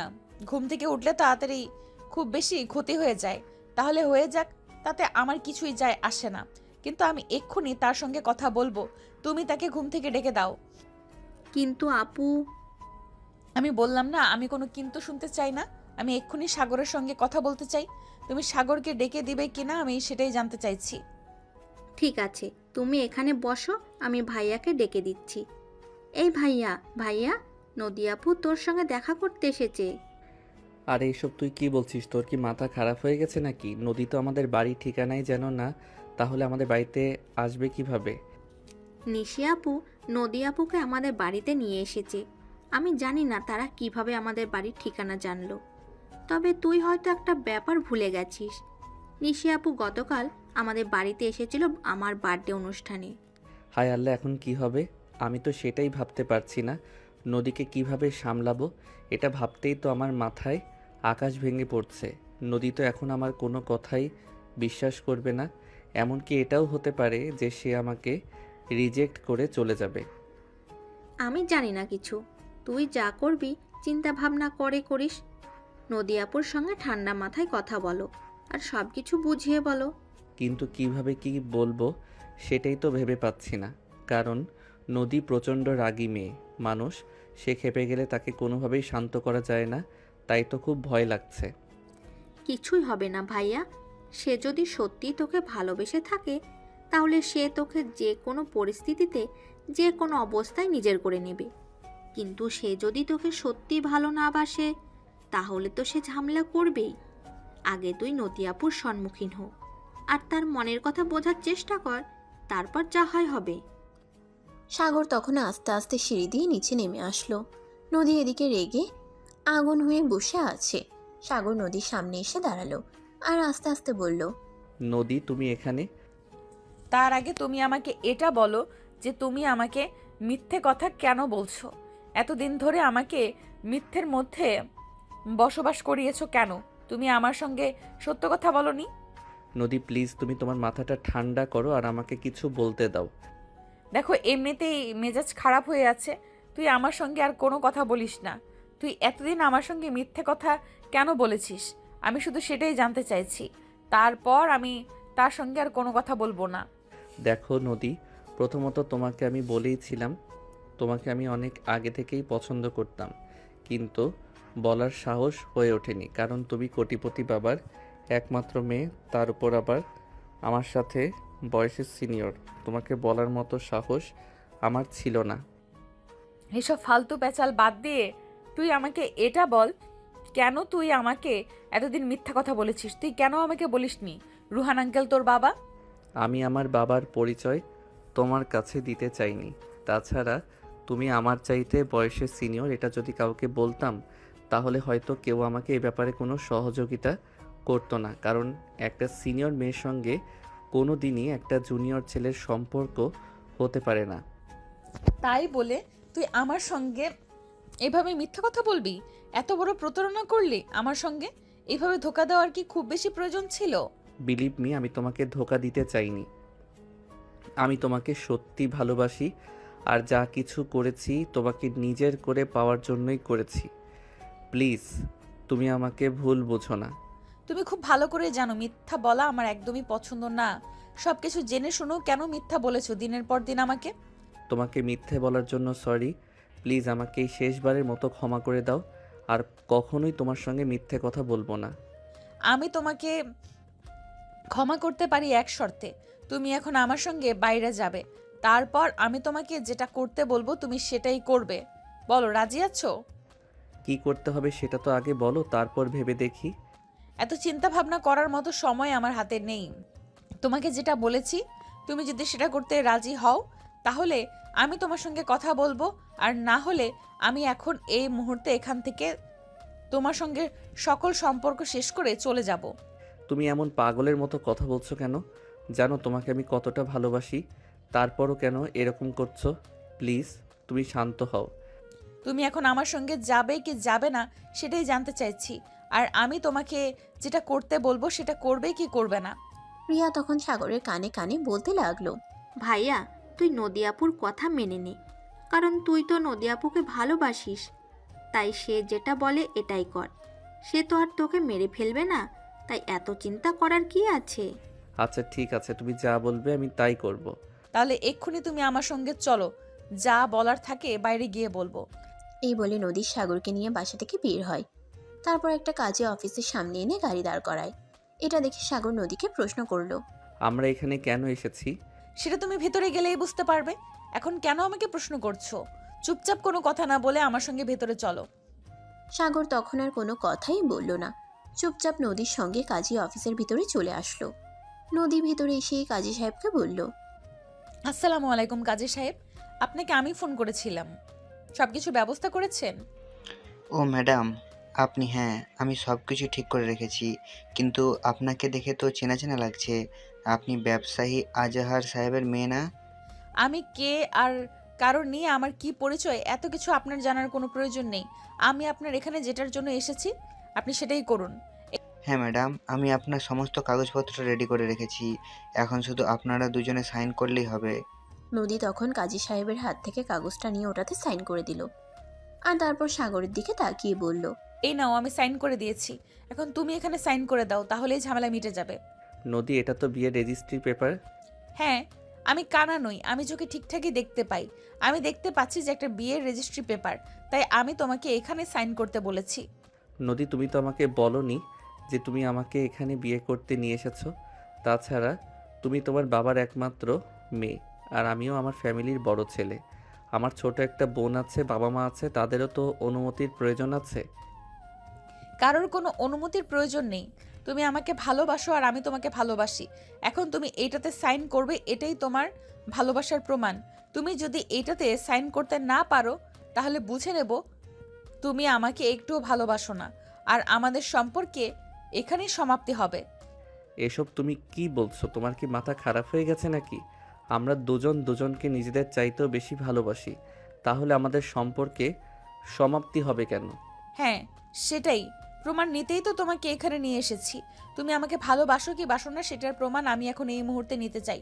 তুমি যদি সত্যি আমাকে ভালোবাসো তাহলে এক্ষুনি রেজিস্ট্রি পেপারে সাইন করবে, আর যদি রেজিস্ট্রি পেপারে সাইন না করো তাহলে আমি বুঝে নেব যে তুমি কোনো দিনই আমাকে ভালোবাসোনি, আর এখানেই আমাদের সম্পর্কের সমাপ্তি হবে। কিন্তু নদী, এরকম করাটা কি একটু ঠিক হচ্ছে? দেখো, আমাদের ফ্যামিলি আছে, ওদেরও মতামতের ব্যাপার আছে। তার মানে তুমি আমায় ভালোবাসো না, তাই না? ঠিক আছে, আমার সঙ্গে সম্পর্ক রাখার কোনো প্রয়োজন নেই। যাও, তুমি তোমার ফ্যামিলি নিয়ে থাকো, আর আমিও চলে যাচ্ছি। কোনো দিন তোমার সঙ্গে আসবো না, আর ভালোবাসার দাবি নিয়ে কোনো দিন তুমি আমার সামনে দাঁড়াবে না।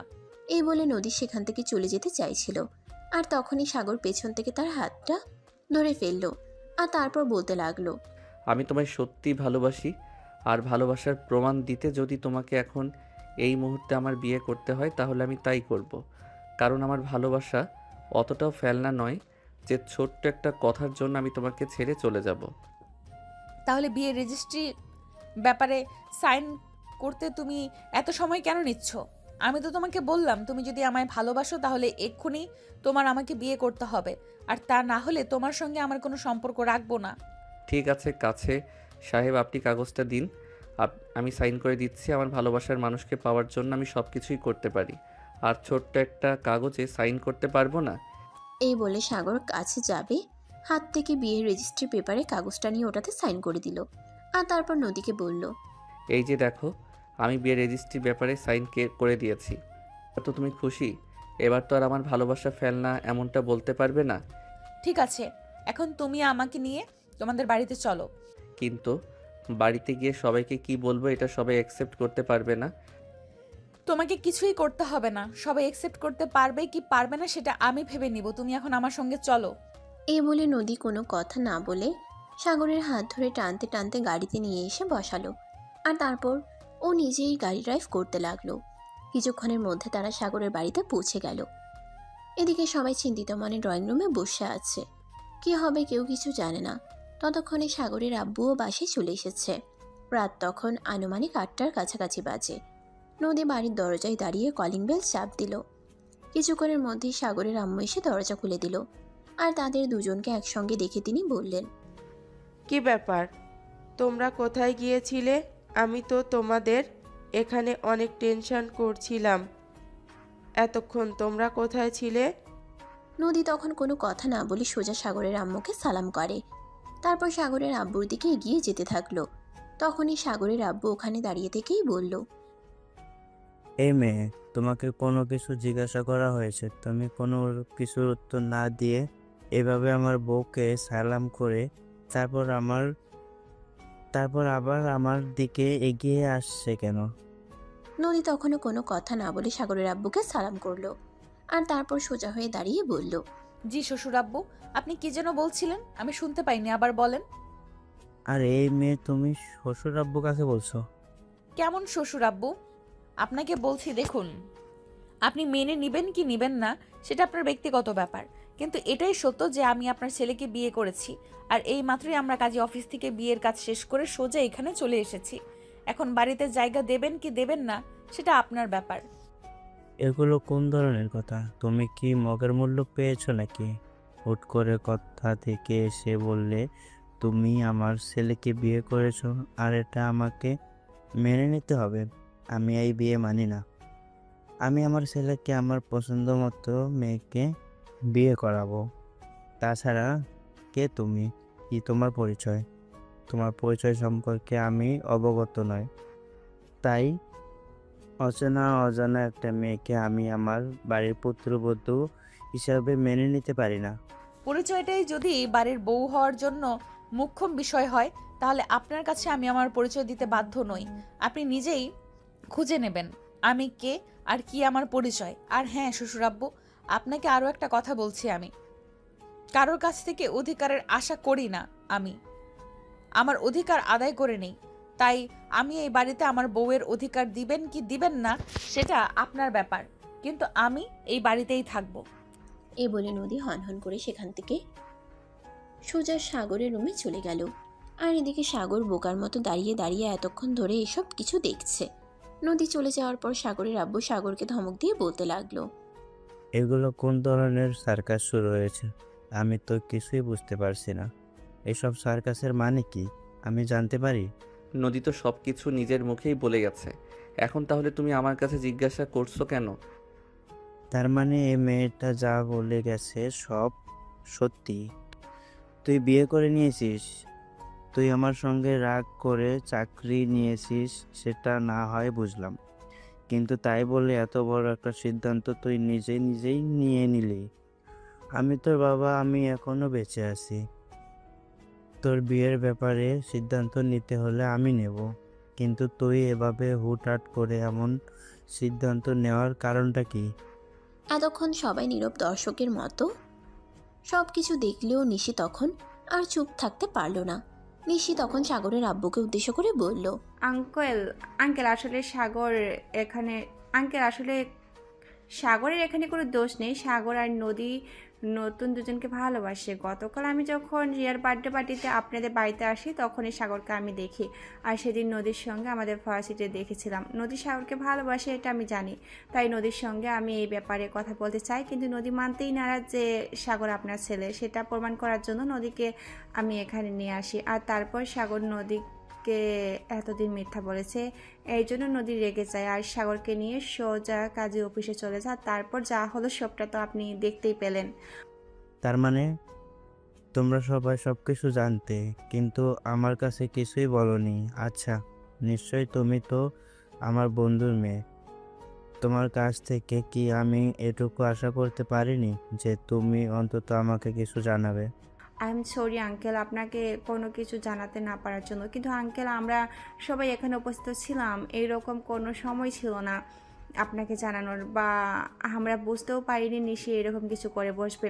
আচ্ছা ঠিক আছে, এবার আমাকে বলো এই মেয়েটা কে আর মেয়েটার পরিচয় কি? আঙ্কেল নদীর পরিচয় জানলে আপনিও অবাক হবেন। আপনার মতো শহরের নামকরা 10 জন ব্যবসায়ীর মধ্যে একজন নদীর বাবা। মানে তুমি কি বলছো? আমি তো কিছুই বুঝতে পারছি না। কে এই মেয়েটার, কি এই মেয়েটার পরিচয়? আঙ্কেল নদী বিশিষ্ট ব্যবসায়ী আরাপ আঙ্কেলের মেয়ে। আরে এটা তুমি সত্যি বলছো তো? হ্যাঁ আঙ্কেল, আমি একদম সত্যি কথাই বলছি, আপনি নদীকে মেনে নিন। কিন্তু মেয়েটা তো আমার ছেলের চাইতে বয়সে বড়। আমার ছেলে অনার্স 3rd ইয়ারে পড়ে আর মেয়েটা ফাইনাল ইয়ারে। আঙ্কেল বয়স কোনো ব্যাপার না, ব্যাপার হলো ওরা দুজনকে ভালোবাসে। আপনি যদি ওদের সম্পর্ক মেনে নেন, নদী কিন্তু এই সম্পর্ক ছেড়ে কখনো চলে যাবে না, কারণ আপনি একটু হলেও বুঝতে পারছেন নদী প্রচণ্ড রাগী, জেদি আর এক রুখে একটা মেয়ে। প্রয়োজন হলে সে সাগরকে জোর করে আপনাদের থেকে ছিনিয়ে নেবে, কিন্তু কখনো সাগরকে ছাড়বে না। ঠিক আছে, কোনো সমস্যা নেই, তুমি কোনো চিন্তা করো না নদী। আমার বাড়িতে আমার মায়ের মতনই থাকবে, তাকে কোনোদিনও আমি এটা বুঝতে দেব না সে শ্বশুরবাড়িতে আছে। তাহলে আমি আসি, কিন্তু একটা কথা আপনাকে বলে যাচ্ছি, আমাদের কিন্তু এই বিয়ে উপলক্ষে পার্টি চাই। ঠিক আছে, সমস্যা নেই, আমার ছেলের বিয়ে বলে কথা, বিশাল পাউডার, সবাই অনেক আনন্দ করতে পারবে ওখানে। এরপর আরও বেশ কিছু কথা বলে নিশি তার বাসায় চলে গেল। আর এদিকে সাগরের বাসায়ও সবাই খাওয়া দাওয়া করে নিজেদের মতো ঘুমিয়ে গেছে। এদিকে রিয়া সাগরের রুমটা অনেক সুন্দর করে সাজিয়ে দিয়েছে। হাজার হোক সাগরের আজ বাসরাত বলে কথা। এদিকে রিয়া সাগরের সাজিয়ে দিয়ে তারপর রুম থেকে বের হয়ে চলে গেছে। আর এদিকে কিছুক্ষণের মধ্যে সাগর রুমে আসলো নদীর জন্য স্পেশাল একটা গিফট নিয়ে। আসলে তাদের বাসরাত বলে কথা, বিয়েতে তো নদীকে কোনো কিছুই দেওয়া হলো না, তবে এখন তো তাকে স্পেশাল কিছুই চাই। এদিকে নদী বসে থাকতে থাকতে একদম অধৈর্য হয়ে গেছে। সাগর রুমে আসতে এসে বিছানা থেকে নেমে বলতে লাগলো, কি ব্যাপার, তুমি কোথায় চলে গিয়েছিলে? আমি সেই কখন থেকে তোমার জন্য অপেক্ষা করছি। বিয়ে করা নতুন বউকে ঘরে রেখে এইভাবে এতক্ষণ কেউ বাইরে থাকে? বিয়েতে তো তোমাকে কিছুই দিতে পারলাম না, হুট করে বিয়েটা হয়ে গেল। তাই এখন তোমার জন্য একটি স্পেশাল গিফট আনতে গেছিলাম। এই নাও তোমারই গিফট, তবে এটা এখন আনবক্স করবে না, কাল সকালে। ঠিক আছে, এখন এই যে এতক্ষণ ধরে একটা শুভ সময়ের জন্য অপেক্ষা করছি, আর এই শুভ সময়টাকে এতটা ওয়েস্ট করা কি ঠিক হলো? আই এম সরি ম্যাডাম, তবে চিন্তার কোনো কারণ নেই, আমি সবটা আপনাকে সুদে আসলে পুষিয়ে দেব। ও তাই নাকি? তাহলে আমিও দেখি তুমি কতটা সুদে আসলে সে দিতে পারো। সাগর তখনই আর কোনো কথা না বলে নদীকে নিজের কাছে টেনে নিল, আর নদীর কপালে আলতো করে ভালোবাসার একটা পরশ এঁকে দিয়ে নদীকে নিয়ে সোজা বিছানায় চলে গেল। এটা দেখে নদী বলতে লাগলো, কি ব্যাপার, তুমি আমাকে নিয়ে বিছানায় চলে আসলে কেন? তোমার সঙ্গে ভালোবাসার আদান প্রদান করব, তাই চলো শুরু করা যাক। এই বলে সাগর নদীকে আরো কাছে টেনে নিল, আর নদীর গলার নিচে কিস করতে শুরু করলো। নদী সাগরের ছোঁয়া পেয়ে অনেকটা শিহরিত হয়ে গেল। এই প্রথমবার কোনো ছেলে মানুষ তাকে স্পর্শ করেছে। তার সারা শরীর নাড়া দিয়ে উঠল। এটা দেখে সাগর বলতে লাগলো, কি হলো, তুমি এরকম কাঁপছো কেন? ভয় পাচ্ছ নাকি? না, ভয় পাবো কেন? তবে আমার কেমন জানি একটা অনুভূতি হচ্ছে, জীবনে প্রথমবার কোনো ছেলে মানুষের স্পর্শ পেলাম তো তাই। হ্যাঁ, তাই বলে কি এরকম করতে হবে নাকি? আমি তো আর তোমার অপরিচিত কেউ নই, আমি তো তোমার ভালোবাসার মানুষ। তোমার সঙ্গে এতদিন ধরে সম্পর্কে আছি। হ্যাঁ, এটা ঠিক যে আমরা দুজন দুজনের সঙ্গে অনেক দিন ধরেই সম্পর্কে আছি, কিন্তু আমাদের মধ্যে তো সেরকম একটা গভীর সম্পর্ক কখনোই হয়নি, যেরকমটা 10টা প্রেমিক প্রেমিকার মধ্যে হয়ে থাকে। কারণ আমি চেয়েছিলাম আমার ভালোবাসার মানুষ, আমি যাকে বিয়ে করব তাকে বাসর রাতেই আমি আমার সতীত্ব বিলিয়ে দিব। সত্যি তোমার মতো প্রেমিকা যেন আমার মতো প্রত্যেকটা প্রেমিক পায়, যে তার স্বামীর বুকে হাত রেখে বলতে পারবে, তুমি আমার জীবনের প্রথম পুরুষ। তুমি ছাড়া অন্য কোনো পুরুষ আমাকে আজ পর্যন্ত স্পর্শ করতে পারেনি। এখন কি এইসব কথা বলে আরো সময় নষ্ট করবে? না মহারানী, আর কোনো সময় নষ্ট করব না। এই বলে সাগর নদীকে নিজের আরো কাছে টেনে নিল, আর তারপর নদীর সারা শরীরে কিস করতে থাকলো। এদিকে নদী উত্তেজনায় অস্থির হয়ে যাচ্ছে। সাগর নদীকে আরো উত্তেজিত করতে চাইছিল। সাগর দেখতে চাইছিল বেশি উত্তেজিত হলে নদী কি করে। তাই সে নদীর সারা শরীরে আরো ভালোবাসার আলিঙ্গন করতে থাকলো। আর আর কিছুক্ষণ পরেই দুজন ভালোবাসার মহাসমুদ্রে ডুবে গেল। সারা রাত চলল তাদের ভালোবাসার আদান প্রদান পর্ব। ফজরের আজান দিয়ে দিলে দুজনে ফ্রেশ হয়ে তারপর ঘুমিয়ে পড়ল। পরদিন সকাল 10টার দিকে নদীর ঘুম ভাঙল কারো চিৎকার চেঁচামেচির আওয়াজে। নদীর চিৎকারের আওয়াজ শুনে ড্রয়িং রুমে এসে উপস্থিত হলো। ড্রয়িং রুমে এসে নদী দেখতে পেল তার আব্বু সাগরের আব্বুর সঙ্গে চিৎকার চেঁচামেচি করে কথা বলছে। রুহান, তোমার ছেলের এত বড় সাহস, এটা আমি ভাবতেও পারিনি। আমার মেয়েকে মিথ্যা কথা বলে ভালোবাসার ফাঁদে ফেলে বিয়ে করবে। আমার ছেলে তোমার মেয়েকে ফাঁদে ফেলেনি, তোমার মেয়ে নিজে এখানে এসেছে। আমার কথা বিশ্বাস না হলে আমি তোমার মেয়েকে ডেকে দিচ্ছি, তুমি নিজে জিজ্ঞাসা করে নাও। নদী তখন সিঁড়ি দিয়ে নামছিল, আর তাদের কথা শুনতে পেয়ে বলতে লাগলো, হ্যাঁ আব্বু, আমার শ্বশুর আব্বু একদম ঠিক কথাই বলেছে। আমি নিজের ইচ্ছায় এখানে এসেছি, আর সাগরকে আমি ভালোবাসি। তাছাড়া আর আমার সম্পর্ক মেনে নিতে তোমার এত সমস্যা কোথায়? তুমিও শহরের নামকরা 10জন ব্যবসায়ীদের মধ্যে একজন, আর আমার শ্বশুর আব্বু শহরের নামকরা 10জন ব্যবসায়ীদের মধ্যে একজন। তাহলে তো সামনাসামনি সম্পর্ক হলো, সমানে সম্পর্ক হলো, তাহলে তো আর কোনো সমস্যা হওয়ার কথা নয়। হ্যাঁ, কিন্তু তুমি আমাকে না জানিয়ে এইভাবে হুটহাট বিয়ে করার হ্যাঁ, কিন্তু তুমি আমাকে না জানিয়ে এইভাবে হুটহাট করে বিয়ের সিদ্ধান্ত নিয়ে নিলে, এটা তো আমি ভাবতেই পারছি না। তুমি আমার একমাত্র মেয়ে, তোমার লাইফের সিদ্ধান্ত নিয়ে আমাকেও তো ভাবতে হবে, তা নয় কি? আব্বু, আমি তো ভুল সিদ্ধান্ত নেইনি আর ভুল কিছু করিনি, তাহলে এত ভাবতে হবে কেন? আমি তো আমার লাইফের সঠিক মানুষটাকেই পারচেস করেছি, তাহলে এত কথা বলার কি আছে? তুমি যদি এখন এটা বলো যে তুমি আমার আর সাগরের সম্পর্ক মেনে নিবে কি না, আর যদি তুমি আমার আর সাগরের সম্পর্ক মেনে নিতে না পারো, তাহলে তুমি ভুলে যেও তোমার কোনো সন্তান ছিল, কারণ তোমার জন্য আমি কখনোই সাগরকে ছেড়ে আসতে পারবো না, বিকজ আই লাভ হিম। আমি তোমাকে কোনোদিনও এই কথায় সাপোর্ট করব না, কারণ সাগর যেমন আমাদের সন্তান, তোমার বাবার তুমি একমাত্র সন্তান। আমি যেমন আমার 2টা সন্তানকে আদর স্নেহ ও ভালোবাসা দিয়ে বড় করেছি, ঠিক তেমনি তোমার বাবাও তোমার পিছনে ততটাই শ্রম ঘাম দিয়েছেন। তাই আমি বলবো তোমার বাবারও অধিকার আছে তোমার যে কোনো ব্যাপারে সিদ্ধান্ত নেওয়ার। যদি তোমার বাবা এই সম্পর্ক মেনে না নেয় তাহলে আমারও মেনে নেওয়া কোনো প্রশ্নই ওঠে না, কারণ সম্পর্ক দুই ফ্যামিলির সিদ্ধান্তই হওয়া উচিত। কিন্তু শ্বশুর আব্বু, আমি তো আপনাকে আগেই বলে দিয়েছি, আপনি যদি আমাদের এই সম্পর্ক মেনে নিতে না নেন তাহলে আমি আপনার ছেলেকে নিয়ে অন্যত্র চলে যাওয়ার চেষ্টা করব।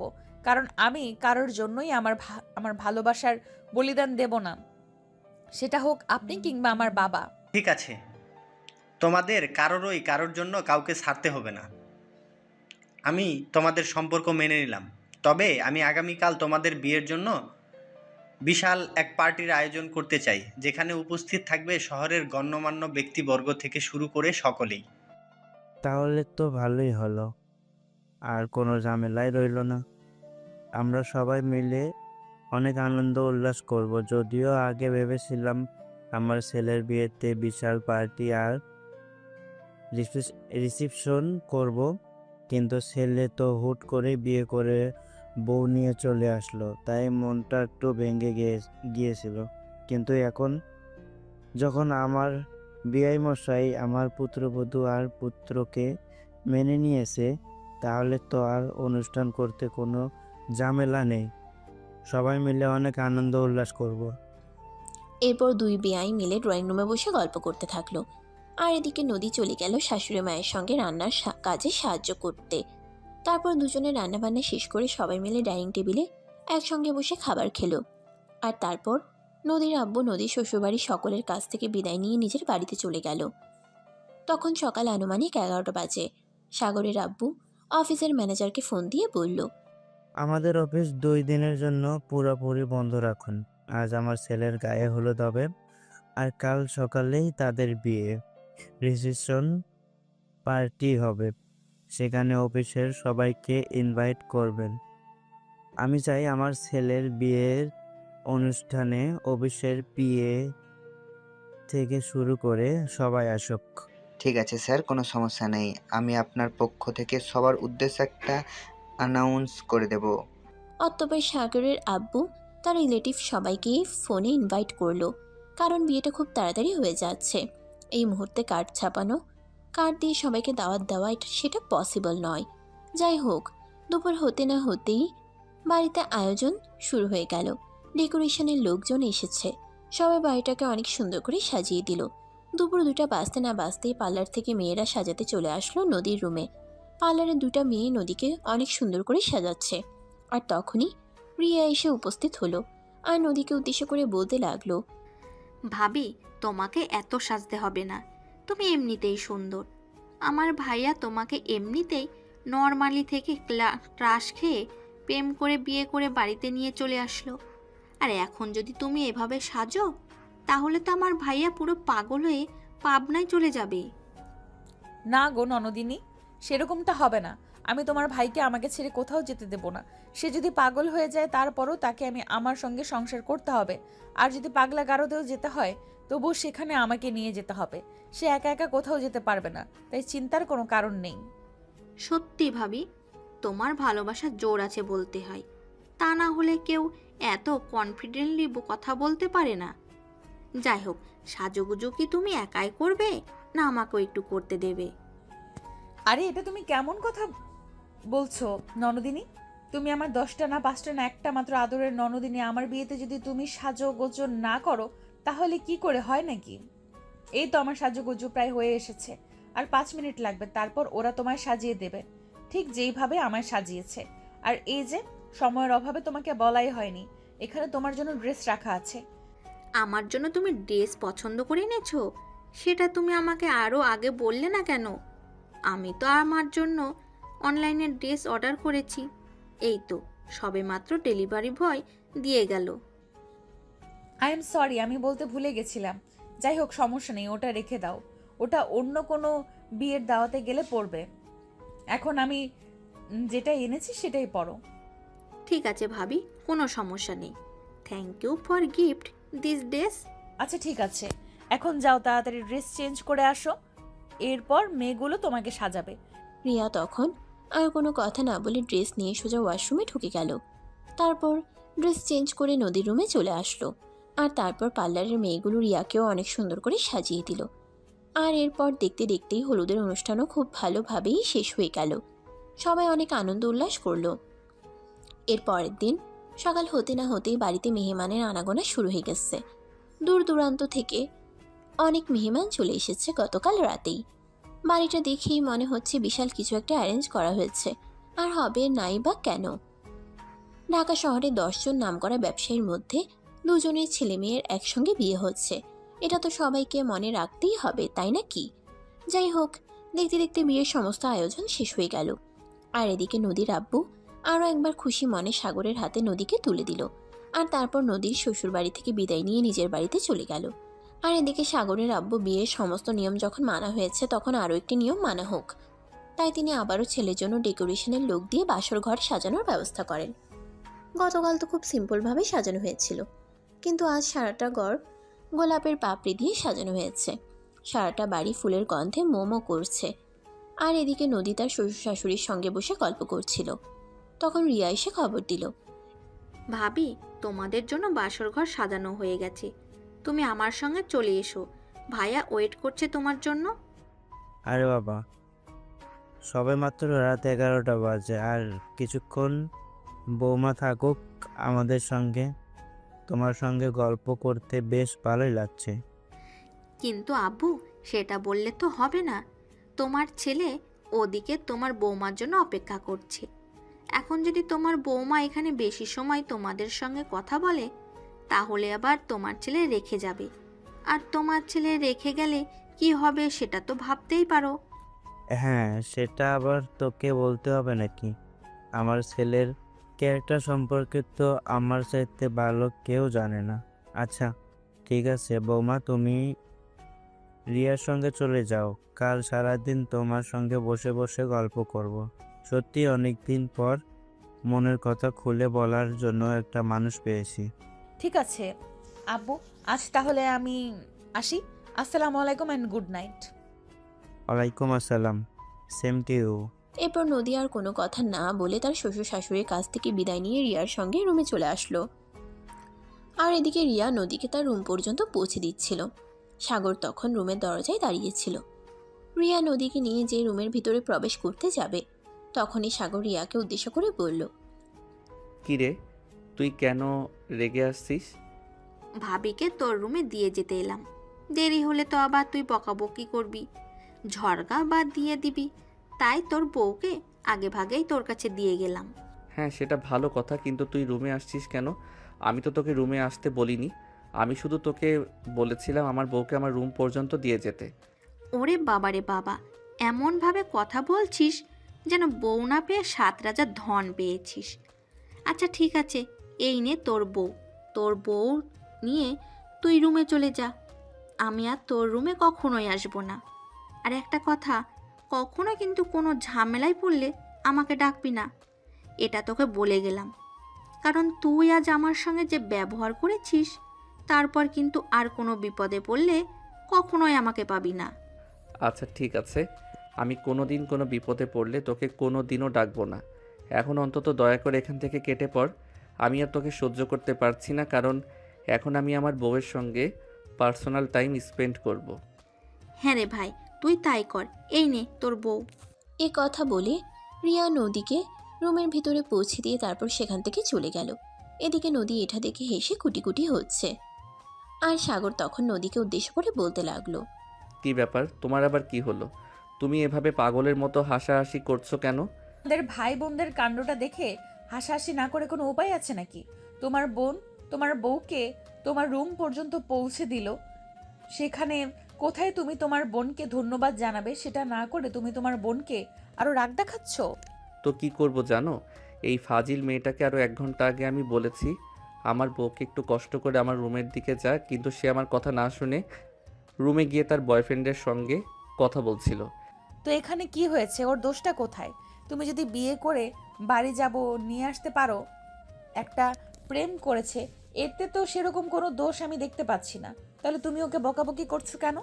আরে ভাই, ওদের এখনো বিয়ে হয়নি, আমি বিয়ে করেছি, এখন আমার বউকে পাবার টাইম দেওয়া উচিত। কিন্তু ও আমার কথা না শুনে তার বয়ফ্রেন্ডের সঙ্গে কথা বলছিল, তাই দিয়েছি কানের নিচে 2টা। কি বলে তুমি রিয়াকে মেরেছো? এত বড় সাহস তোমার? রিয়া এখন বড় হয়েছে, তুমি ওর গায়ে হাত তুললে কেন? আরে বউ, এত সিরিয়াস হওয়ার কিছুই নেই। আমাদের ভাই বোনের মধ্যে এগুলো চলতেই থাকে, এগুলো আমাদের মধ্যে নর্মাল বিষয়। এটা নিয়ে এত উত্তেজিত হওয়ার কিছুই নেই। নদী তখন একটু শান্ত হয়ে তারপর সাগরকে বলতে লাগলো। আচ্ছা ঠিক আছে, কোনো সমস্যা নেই, তোমাদের যা ইচ্ছে তোমরা তাই করো, কিন্তু এখন বলো এত তাড়াহুড়ো করে ডেকে আনার কারণটা কি? ওরে বাবা রে বাবা, মানুষ একবার বাসর করতে পারে না, আর আমি 2বার বাসর ঘরের সুযোগ পাচ্ছি। তাহলে তাড়াহুড়ো করবো না তো লেট করবো নাকি? ও, এটা তোমার মনেই ছিল না? সত্যি এটা আমার মনে হয় পৃথিবীতে প্রথম কাপল যারা কিনা 2বার বাসর করার সুযোগ পাচ্ছি। হ্যাঁ, এখন চলো কথা না বাড়িয়ে সময়টা নষ্ট না করে এই সময়টাকে আমরা কাজে লাগাই। এই শোনো না, আমার না বাচ্চা খুব পছন্দ, আমি না মা হতে চাই। তাই বুঝি? আচ্ছা ঠিক আছে, তাহলে চলো আমরা খেলা শুরু করি, তা না হলে বাচ্চা কোথা থেকে আসবে? এই বলে সাগর নদীকে ভালোবাসার স্পর্শে কাছে টেনে নিল। আর তারপর দুজনের ভালোবাসা হারিয়ে যেতে শুরু করলো। এভাবেই শুরু হলো তাদের দুষ্টু মিষ্টি একটা প্রেমের গল্প।